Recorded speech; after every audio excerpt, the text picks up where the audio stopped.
Hello, one and all, and welcome back to episode 2 of the Great Unknown audio show with me, Maxim Jennings, and my travel companion and long-term friend, Mr. Nikolai Brown. Nick, how are we doing? Easy now. That's one way of introducing yourself. So I do apologise to any listeners who had to go through that terrible time of enduring the first episode with a lot of audio complications, and it honestly sounded like I was speaking out of a toilet half the time. But we're back. I've made some corrections. Finally found the wind muzzle reducer that goes on top of the microphone, so they're on both of these now, so hopefully my voice should sound a little bit clearer. And to any of you who did stay around till the end and listen to the young Indian teenagers absolutely mob Nick and ask him for a bunch of photos, I hope you enjoyed that part, and I hope there's more of those encounters to come. So, on to today's episode. Today we're going to be going through our luggage and what kind of essentials you need when going travelling for a long period of time. Nick and I have both got our bags at the ready. We are both sporting the 40-litre 4-class, courtesy of Decathlon. Big up. Comes to around £60, I believe. And funny enough, fits in the cabin hold for the majority of flights, unless you use Wizz Air from Colombia. Then you will have to pay a premium to keep it in the cabin. Wingo, not Wizz Air. I do apologise, Wizz Air. Wingo. But Wizz Air would charge extra for this bag. And I presume Ryanair as well. As with Ryanair, yes. Yeah. But nonetheless, it's a sturdy bag. We've already been using it for over 3.5 months. And it's done us no wrong so far. So hopefully for the next 7 months, it will do the exact same. So without further ado, let's get these bad boys open.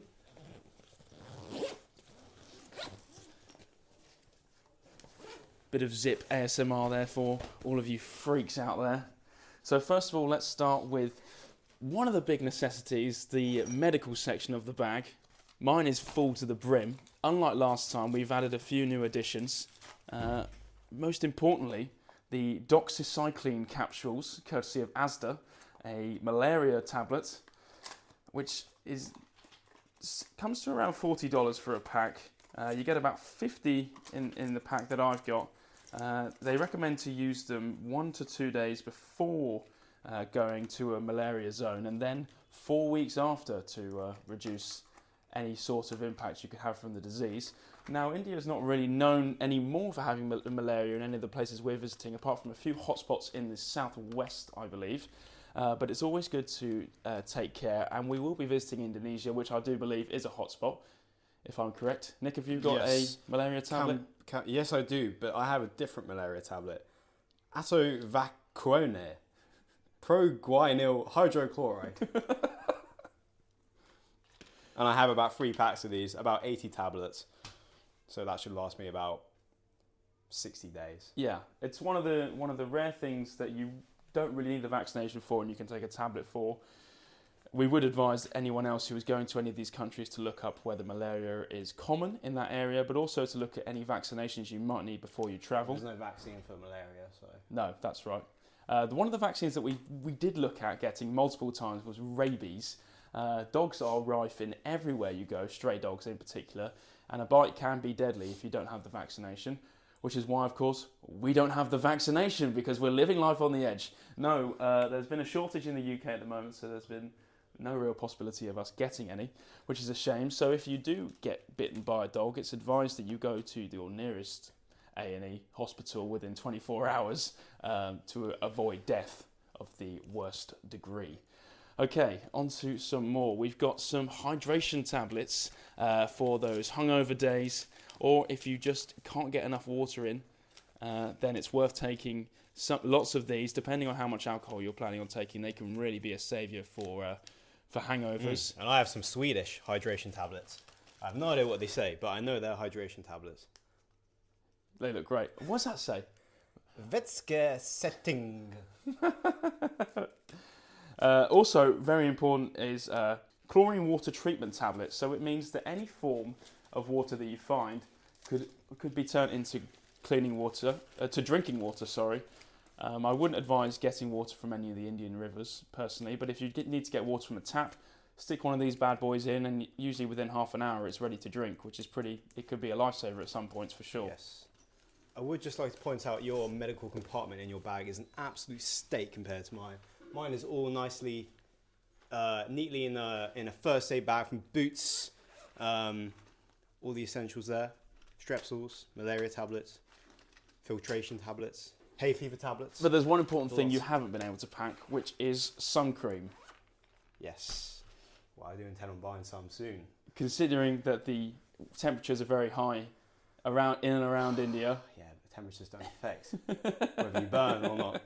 One of Nick and mine inside jokes is that I always tell him that it's incredibly hot wherever we go, so we need to put on sun cream. But like Dr. Hillary says, it's about the UV, it's not about the temperature itself. Okay, let's move on. Right, I think both of us have both gone for the option of having two... Well, I have gone for the option of having 2 big bags worth of clothing, and then packing one other bag for dirty laundry. I've gone with the system of putting shorts, socks, and most importantly pants into one bag. I would recommend to anyone to pack more pants than what you think you're going to need. You don't know when the next laundromat is going to be coming around. And it's also important to make sure you have a combination of short and long socks for when you're in hot countries, to allow for breathability, but also when you're in cold countries to make sure your feet stay warm, as they are one of the first parts of your body to get cold, I believe. So that's one compartment, and then we have long trousers, tops, and shirts in another. It's always important to carry a shirt because you'll never know when you're going to be in a formal situation while travelling. And there's my new one. And what have you gone for? This looks like a cube. Well, I thought it looked kind of Indian, so I bought it in a vintage shop in Leeds. Well, it's got a brown and black colourway. It looks a bit like a chessboard.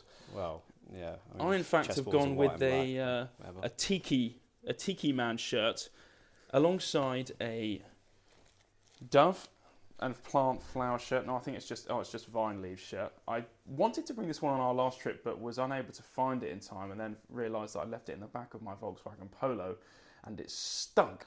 But most importantly, I think my most important item of clothing is in here somewhere. It is a navy blue polo shirt, and on it says Men of U-Shot 2023, which was from our boating trip in September last year. And I plan on wearing that in every single place which is of major importance on our travel to represent my village of approximately 300 people and put U-Shot on the map wherever we go. So you'll be wearing that in about 2 hours' time? Yes, in about 2 hours' time. So, like I said, we've got one more bag which is for dirty laundry, and I've already added to some of that. Now, packing can become very difficult when you have excessive amounts of clothes and you just have a cabin bag. So it's really important to make sure that you pack just what you need. Pants, like I said, are essential, and socks. They're probably the 2 most important pieces of clothing that you've got. Let's get on to footwear. So, last time out, I only packed 2 pairs of shoes. One that I'm currently wearing, which are a really important pair of sturdy walking boots, because if you are travelling and you're trying to travel on a budget, it's very likely that you're going to be doing lots of walking. So you really need to take care of your feet. And if you don't take care of your feet, make sure you pack a lot of Compeed for those blisters. In addition to that, last time I packed a pair of trainers from courtesy of Primark, and although they did me a solid, they had no grip on them whatsoever, and in wet weather you would usually see a stumbling big white man amongst a bunch of Latinos slipping about all over the streets trying to get home, and it looked like I was drunk half the time. Even though I was drunk half the time, the other half I would just be slipping about, so it wasn't great. Nick, footwear options, what have you gone for this time? I've gone for the classic walking boots, same as last time. Essential. I've gone for my New Balance trainers. I don't know what they're called. 501s, 505s. I think they're the jeans. Fuck knows. Excuse my language. And of course the flip-flops, because they are equally as essential as the walking boots. Yeah. A new addition for me are the Adidas sliders.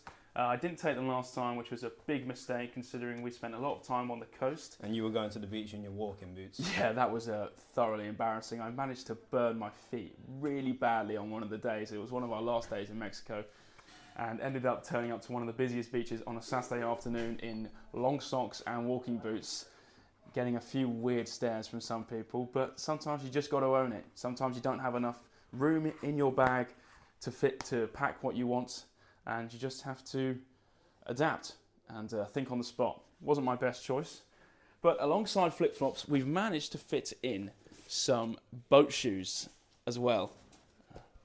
Reminiscent of the Men of You short boating trip from last September. These boat shoes once were my father's and have seen many a good day of drinking.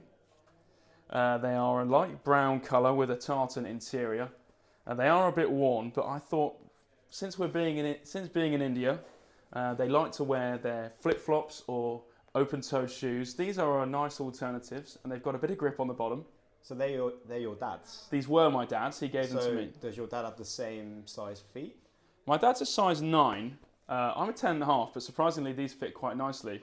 Okay. Even though he's only 5'9", absolute short ass. Fell off there. Yeah, well, that's good. I'll make sure I pick that up and put it in the bin. So there we are. Flip-flops, walking shoes, and boat shoes for me. Nick's just got sliders and walking shoes, I believe, and the New Balance trainers. What else? Towels. Now, travel towel. Yeah, this is a big upgrade, definitely. Last time I went out with a camping towel, which was about half the size of me, which meant when we went to the beach, if I did scroll up at all, then the towel would shorten in length a lot and I wouldn't be able to sit properly on it. This time, we've gone with, what is this called? What happened to that towel? It got jibbed, didn't it? Yeah, surprisingly, even though... World's most stinky towel. After using it for over 3.5 months, it managed to pick up this scent, which was absolutely outrageously disgusting. I guess the one thing about camping towels is that when you are on a moving day or travelling from a different location and you have to go early in the morning, don't use the towel because it needs time to dry. Otherwise, if you pack it up and fold it away, it quickly gathers this stench. And even after multiple washes of the towel, it still managed to carry around this scent, and people would look at you as you're walking past like you absolutely reeked. Now, that's not the case, it was just a towel, which is why we were in need of an upgrade. So we've gone for this Style Slice Go microfiber towel, which is 2 meters by 1 meter, and it's absolutely fantastic. Although it's difficult to tuck away in a bag, it fits nicely in my side compartment and is bigger than me, which is the first time I think I've ever had a towel that's bigger than me, let alone a camping towel. And when I put this on the beach, I'm going to be so chuffed because I'll be able to lie down, go on my belly, and not worry about having to be in the sand the whole time. So I'm really chuffed with that. And it's a great present, courtesy of my Christmas stocking. So thank you very much, Mother. Yes, and I still have the same towel from South America, which was the same size as your former towel. But mine never stank because I hung mine every time I washed. Did you pack a water bottle, Nick? Yes, I packed a stainless steel water bottle, thermal. And you lost your first one, is that correct? Yeah. Left it in a taxi going to Machu Picchu. Sorry, it fell out of my bag in the taxi. I didn't leave it. You never lose anything? No, never. And I think the main thing about when we're travelling is, well, the first choice obviously was what bag to take and never to take a suitcase. Because we've seen a few travellers along the way and surfaces can be dodgy. Carrying a suitcase is not really an option. Going underground after you've moved into a new city it's not practical at all. To put it bluntly, you'd be a wallad if you take a suitcase. Well, I have to say, I also have a book with me. Yes, yeah. And a diary and a harmonica, which I barely used last time I was travelling, and I probably won't use much again, but it's there if I want to get creative. We've also both got small bags. We keep all of our essentials in here. Most of the time, passports will be in there as well. I've also packed a padlock this time, and it's important to keep diarrhea relief tablets in there because you never know when you're in India when you might need to go for a number 2. So I think that's pretty much everything from what's in the bag. Another new segment. It's probably the only time you're going to hear us talk about the bags unless they get stolen. We hope you have enjoyed this second episode of the Great Unknown Audio Show. I'm going to leave you with a new soundscape for our segment of Take It In for Just a Second. This one comes from Lodi Gardens, where I recorded our first episode, and it's the sound of the birds of the gardens. Oh, not the kids who came up to us asking for photos. No, that's in episode 1, which isn't out yet, according to you, Nick. So, it's been a pleasure talking to you once again. Hopefully the audio has restored itself to professional quality, and we look forward to you listening to the next one.